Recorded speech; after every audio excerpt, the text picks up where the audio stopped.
구제불능 구사일생이라는 제목으로 우리 말씀 함께 나누도록 하겠습니다. 역대기는 위기를 기회로 바꾸는 사람이 있는 반면 또 기회를 놓치면서 위기를 만난 사람들도 있습니다. 우리는 보통 이것을 반전이라는 말을 사용합니다. 역대기는 반전의 책입니다. 열왕기에서는 마치 한 번 정해진 운명은 결코 변하지 않는 것처럼 한 사람을 대체로 한 각도에서만 바라보면서 우리에게 설명합니다. 그렇지만 이 역대기는 언제나 변화의 가능성을 열어두고 있습니다. 한 사람에게서 두 가지 모습을 동시에 보이는 것이죠.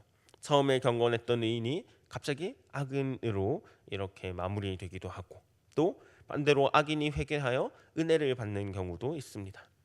그러니 심판이 끝도 아닙니다. 이스라엘의 운명도 변할 수 있다는 그런 희망을 우리에게 보여줍니다.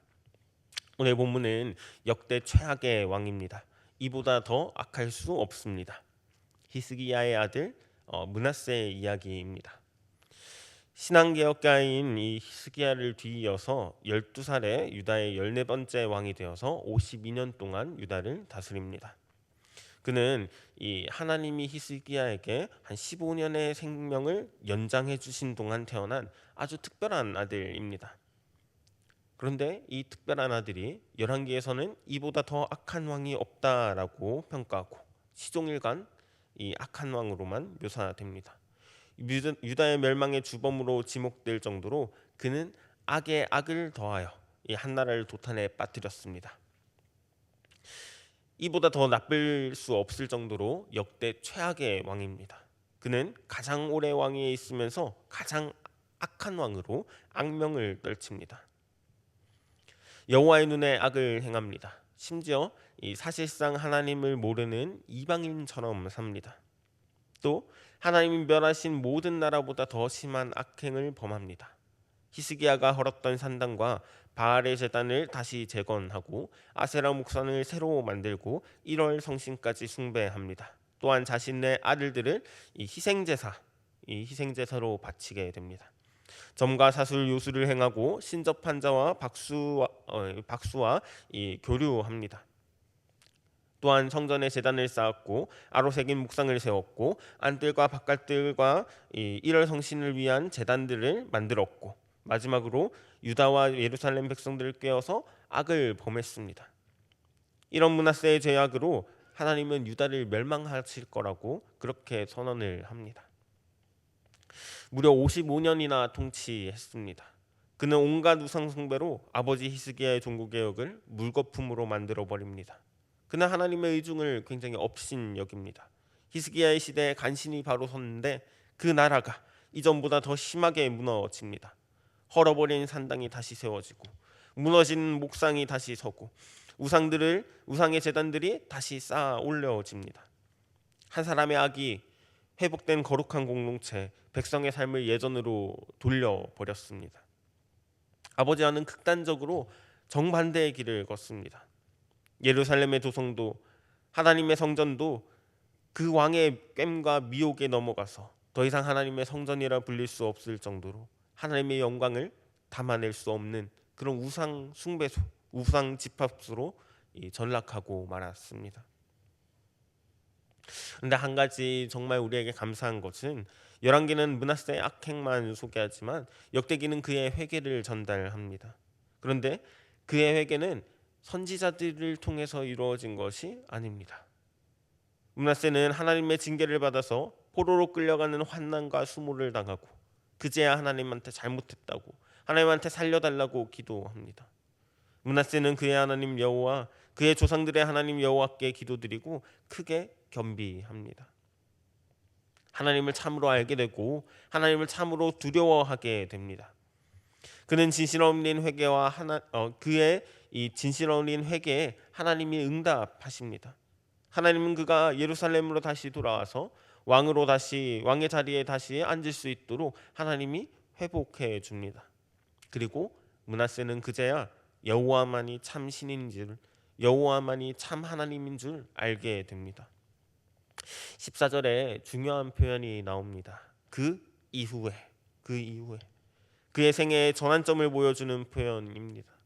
여호와만이 참 신임을 깨닫게 된 그는 이전과는 정 다른 삶을 살게 됩니다. 그간 행해온 우상 숭배의 정책을 하나님을 섬기는 정책으로 전환합니다.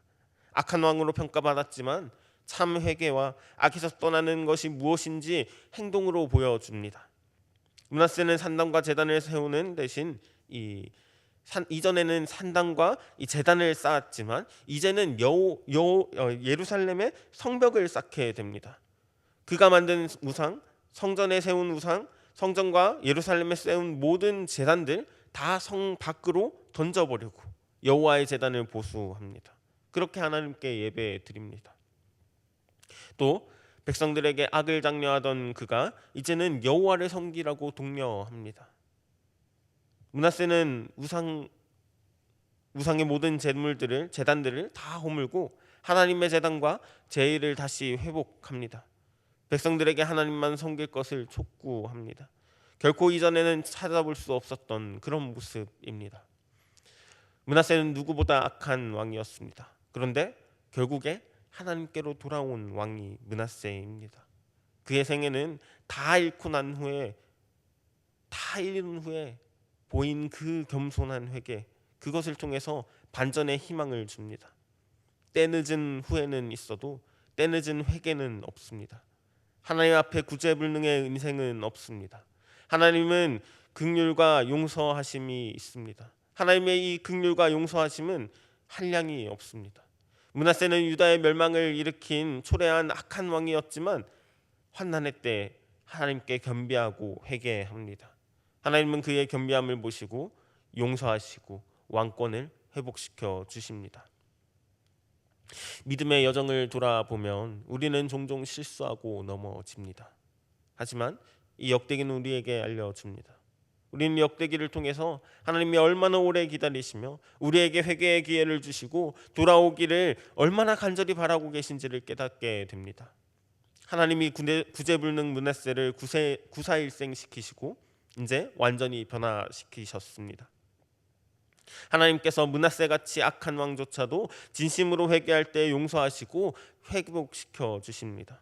하나님은 지금도 우리를 참아주시고 기다려 주시며 긍휼과 자비를 베풀어 주십니다. 우리와 실수와 죄악에도 불구하고 하나님은 여전히 우리가 돌아오기를 기다리고 계십니다. 때늦은 후회는 있을지언정 때늦은 회개는 없습니다. 므낫세가 죽은 후 아버지의 뒤를 이어 아몬이 왕이 됩니다. 아버지의 길을 가며 다시 우상을 세웁니다. 그럼에도 불구하고 하나님은 여전히 기다리고 계십니다. 그리고 하나님은 요시야를 또 준비하십니다. 하나님 앞에서 구제불능의 인생은 없습니다. 하나님의 긍휼과 용서는 언제나 우리를 기다리고 있습니다.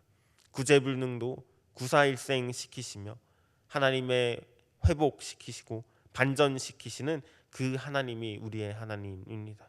하나님의 크신 사랑과 인내를 기억하며 언제나 하나님과 함께하는 우리 성서중부교회 성도 되길 축원합니다. 기도하겠습니다. 구제불능을 구사일생 시키시는 하나님 아버지 참 감사합니다. 악한 므낫세도 기다려주시고 오래 참으시며 회개할 때 모든 것을 용서하시고 긍휼과 은혜를 베푸십니다. 하나님, 오늘도 그 하나님의 사랑과 용서를 기억하며 주님 앞에 엎드립니다. 나의 힘으로는 남을 바꾸는 것도 나를 바꾸는 것도 할 수 없음을 인정하고 나아갑니다. 주님의 은혜와 주님의 긍휼과 주님의 자비를 구합니다.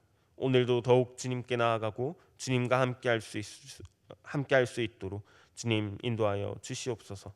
예수 그리스도의 이름으로 기도드리옵나이다. 아멘.